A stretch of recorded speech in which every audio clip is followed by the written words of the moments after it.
Ward number 14માં 4 વર્ષથી ગટરની સમસ્યા યથાવત, સ્થાનિકોમાં ભારે રોષ। દાંડિયા બજારના જોશી વકીલ બિલ્ડિંગ પાસે ગટર ઉભરાવાની ફરિયાદ છતાં ઉકેલ નહીં, તંત્ર અને જનપ્રતિનિધિઓ સામે આક્રોશ। વડોદરા શહેરના વોર્ડ નંબર 14ના દાંડિયા બજાર વિસ્તારમાં આવેલા જોશી વકીલ બિલ્ડિંગ પાસે છેલ્લા 4 વર્ષથી ગટર ઉભરાવાની સમસ્યા યથાવત રહેતા સ્થાનિકોમાં ભારે રોષ જોવા મળી રહ્યો છે। અનેક વખત રજૂઆતો છતાં આજ દિવસ સુધી સમસ્યાનો કાયમી ઉકેલ ન આવતા રહીશોએ તંત્ર સામે ખુલ્લેઆમ આક્રોશ વ્યક્ત કર્યો હતો। સ્થાનિકોના જણાવ્યા મુજબ વિસ્તારની ગટર લાઇન વારંવાર ચોકઅપ થઈ જતા ગંદુ પાણી રસ્તા પર ફરી વળે છે, જેના કારણે સ્થાનિક રહેવાસીઓ તેમજ વેપારીઓને રોજિંદી અવરજવરમાં ભારે મુશ્કેલીનો સામનો કરવો પડે છે। ગંદકી અને દુર્ગંધના કારણે આરોગ્ય પર વિપરીત અસર થવાની ભીતિ વ્યક્ત કરવામાં આવી રહી છે।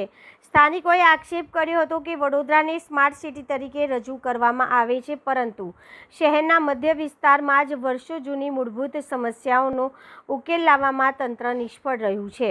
વિસ્તારના કાઉન્સિલરો અને ધારાસભ્યને અનેક વખત રજૂઆત કરવા છતાં નવી ગટર લાઇન નાખવા કે કાયમી નિરાકરણ લાવવા માટે કોઈ અસરકારક કાર્યવાહી કરવામાં આવી નથી। સ્થાનિકોના જણાવ્યા મુજબ ધારાસભ્ય બાલુભાઈ શુક્લાને પણ વારંવાર રજૂઆતો કરવામાં આવી છે, તેમ છતાંય સમસ્યા યથાવત છે।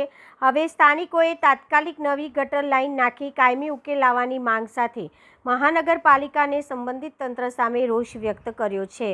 डांडिया बाजार हैगा અને આ બાજુ 4 साल से 3 साल से होता हैगा। क्या होता है? ये गटरा साफ होती नहीं ना, भराती है ये અને हमारे को उतरने को चलने को बहुत तकलीफ पड़ती है, तो कुछ करने आते नहीं ना, અને जो आते तो भी चले जाते हैं। कॉर्पोरेटर को नहीं बोला हैं? कॉर्पोरेटर को कॉर्पोरेशन ने बोला हुआ है? बोलते तो है, यहाँ पर जो अर्जिया भी देते हैं पर तो भी नहीं आते हैं। आते न करके कुछ निकाल नहीं होता, निकाल होता नहीं ना है। कितनी दिक्कत हो रही है? बहुत होती है, 3 साल से हो रही है। कोई अधिकारी देखने कोई नहीं आते हैं। हाँ, અને हमारे को त्रास कितना, हाथ पाँव दुखते हैं हमारे, उतरने को भी त्रास होता है। घर में रहते हैं कि ऐसे पानी में कैसे निकलेगा हम? ભાઈ અહીં પાણીની છે ને વર્ષોથી આ સમસ્યા ચાલે છે। વારંવાર ડ્રેનેજ લાઈન અહીં લીકેજ થતી જાય છે, છતાં કોઈ કોર્પોરેટર, કોઈ અધિકારી કે કોઈ વોર્ડ ઓફિસરે જોવા આવતું નથી। અહીં લોકોને એટલી તકલીફ પડે છે કે લોકોના ઘરના છોકરાઓ બીમાર પડી ગયા, મારા પોતાના છોકરાઓ બીમાર પડી ગયા છે હમણાં। વારંવાર રજૂઆત કરતાં પણ અહીં કોઈ અધિકારી ઝાંક જોવા પણ આવતું નથી। ગાડીઓ આવે છે, જેટિંગ મારીને જતી રહે, છતાં આ પ્રોબ્લેમ થતી જ રહે છે અને કોઈને કશી પડી નથી। આ વર્ષોની તકલીફ છે। આ અહીંની જે લાઈન છે ને એ લાઈન જૂની છે, એ લાઈન બેસી જ ગઈ છે। પાણી આગળ જતાં પાછળ બેગ મારે પાછું આવે છે અને એટલા મચ્છરિયા અને એટલી ગંદકી થાય છે કે નરક જેવું પાણી નીકળે છે એ બાજુ।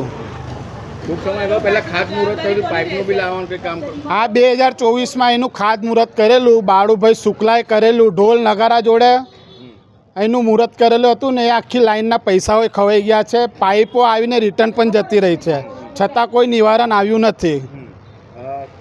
સ્થાનિક કોર્પોરેટર આવે છે કે કોઈ કશું જોવા આવતા નથી।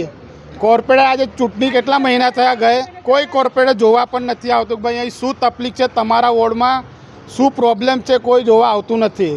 અધિકારીઓ કહે છે કે અમે વડોદરા સ્માર્ટ સિટી બનાવી રહ્યા છે। શાની સ્માર્ટ સિટી કહેવાય અને તમે જોવા આવીને કોર્પોરેટને ખબર પડે, આવે તો ખબર પડે વોર્ડમાં કે ભાઈ અમારા વોર્ડમાં શું તકલીફ છે, કોઈ જોવા આવતું જ નથી કોર્પોરેટર પણ। શું માંગ છે આપણી એક જ માંગ છે કે આ લાઈનનું વહેલા તકે નિવારણ લાવે ને નવી લાઈનનું નિર્માણ કરે આ લોકો।